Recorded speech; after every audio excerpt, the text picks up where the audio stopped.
To the Woods family, which is incorrect. Sheriff's Office admitted that.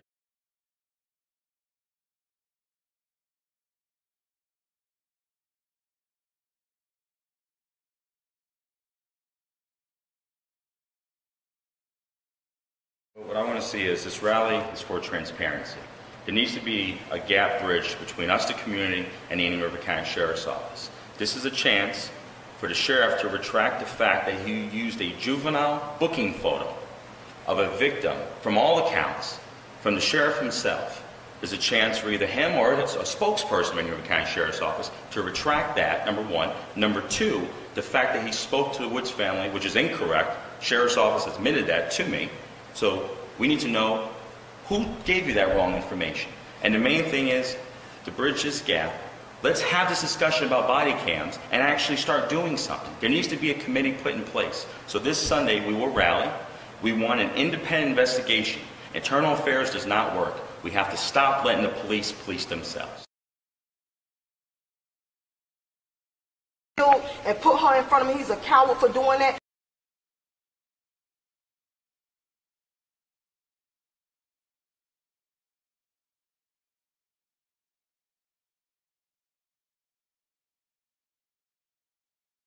Today, we mourn the loss of Alteria Woods, and our thoughts and prayers go to her family over a horrible criminal act by extensive criminals in our community.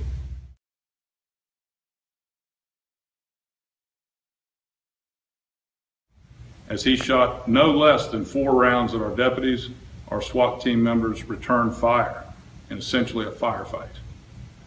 In doing so, unfortunately, one of the rounds fired by a SWAT team member of ours struck an innocent person that Andrew Coffey IV was cowardly using her as protection. Dora Lord, I want to say this to you. You need to get it right. Get it right. Because you said my baby shield and put her in front of me. He's a coward for doing that. No, your police officer a coward for shooting somebody over 50 sometimes. And you can't justify that. For throwing a deadly missile into a dwelling, possession of firearm by a convicted felon, attempted murder of a law enforcement officer, possession.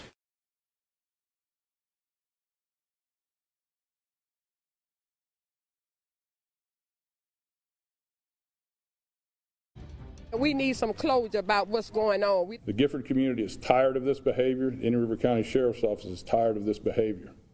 Tonight, a deputy shot, an innocent woman dead, and others facing charges. The end result of a dangerous SWAT raid, as the sheriff says they are tackling problems of crime head on. Indian River County Sheriff Darrell Laura says they were targeting a known drug house, but as soon as deputies showed up, they became targets themselves. Let me show you here on the map where all of this went down. Here at a home on 35th Avenue in Gifford. Here's the timeline of what happened. Sheriff Laura says just before 6 this morning, his SWAT members went to the house to execute a search warrant. That is when they say 38-year-old Andrew Coffey III walked out of the house, saw deputies approaching, and then fought with them as he was being arrested. At the same time, Coffey's son, 23-year-old Andrew Coffey IV, started shooting at deputies through a bedroom window in what the sheriff calls an ambush-style attack. Deputy Kelsey Zork was hit in the shoulder. She is expected to be okay. The Gifford community is tired of this behavior. The Indian River County Sheriff's Office is tired of this behavior.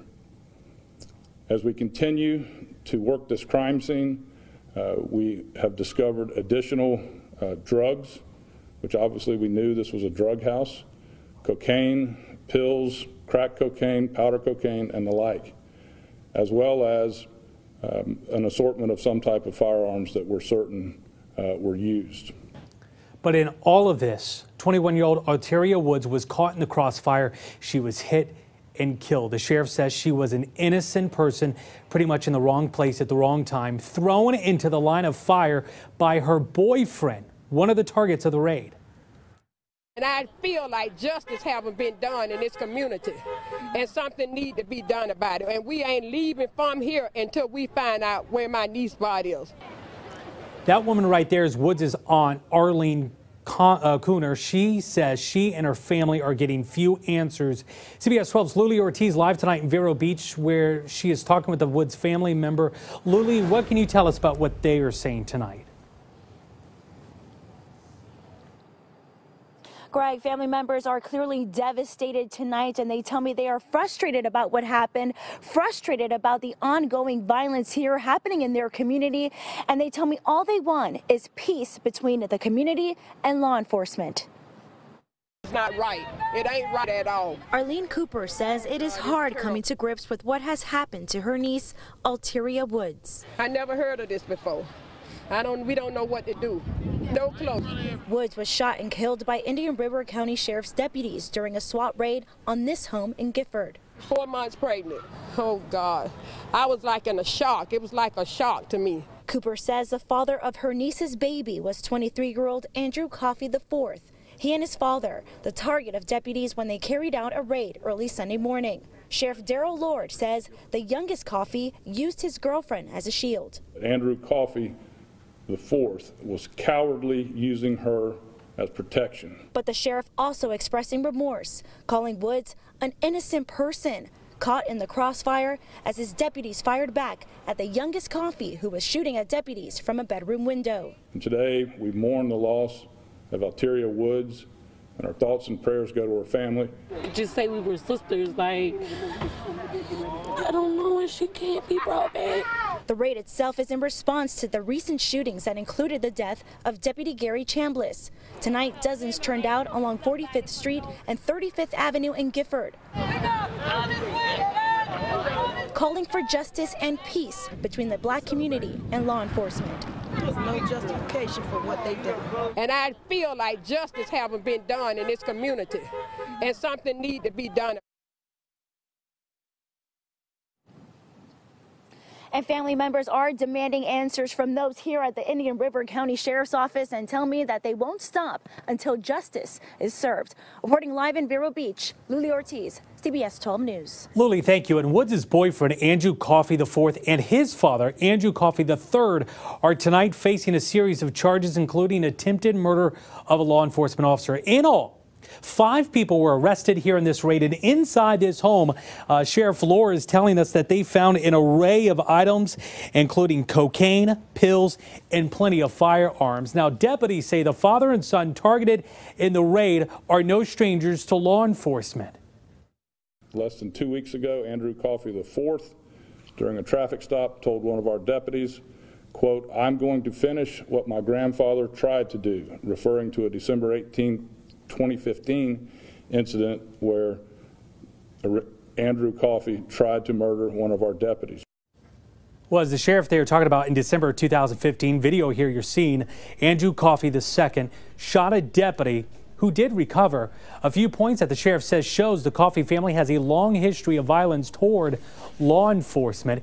Andrew Coffey III has been arrested more than 57 times. You see him on the right side of your screen. His son on the left side of the screen, 23-year-old Andrew Coffey IV, has been arrested more than 36 times.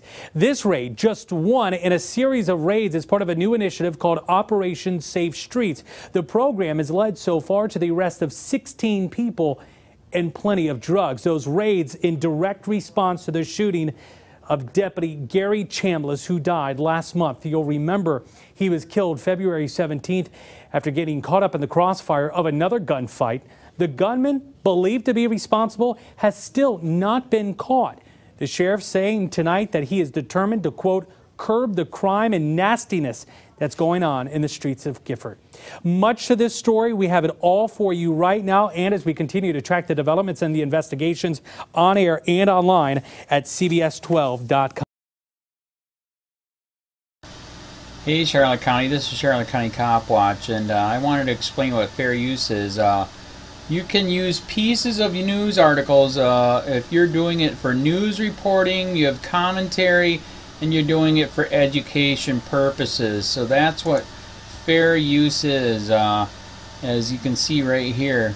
Another reason why I wanted to make this video is to let you know I have just joined with Patreon. A nice thing with Patreon, I make no money on YouTube. They took the money away years ago. And so this is another way to give, and it's a nice thing too, because you can give monthly. You can give $1, $5, $10, whatever. I do 4 to 5 hours a day on trying to wake the sheeple up on how corrupt it is and different ways that you can fight the corruption. So Patreon is a way that you can do it, and then of course the old way is still there. Donate to Sheriff County COPWATCH with PayPal or credit card. So keep that in mind. 4 to 5 hours a day. I make no money, but the corruption happened to me, and I'm sick of it. So I'm trying to wake people up. But my wife would love it if some, if we could get some help out there. There's 47,000 subscribers. Just think if each one of you subscribers just gave a, let's say, actually, yes, $1 a month. 47,000 subscribers gave $1 a month. That would be awesome. That's not going to happen. But anyways, that would be great if it did happen. But, do the math in your head. Just think about it. Like I said, 4 to 5 hours a day. I get no money from YouTube. YouTube has gone nuts. You can't do anything anymore. They're taking the money away everywhere. So these are a couple different ways that you can still help out with all this time that I put in. And as you know, I'm in a special situation where, at least I can do it. 4 to 5 hours a day.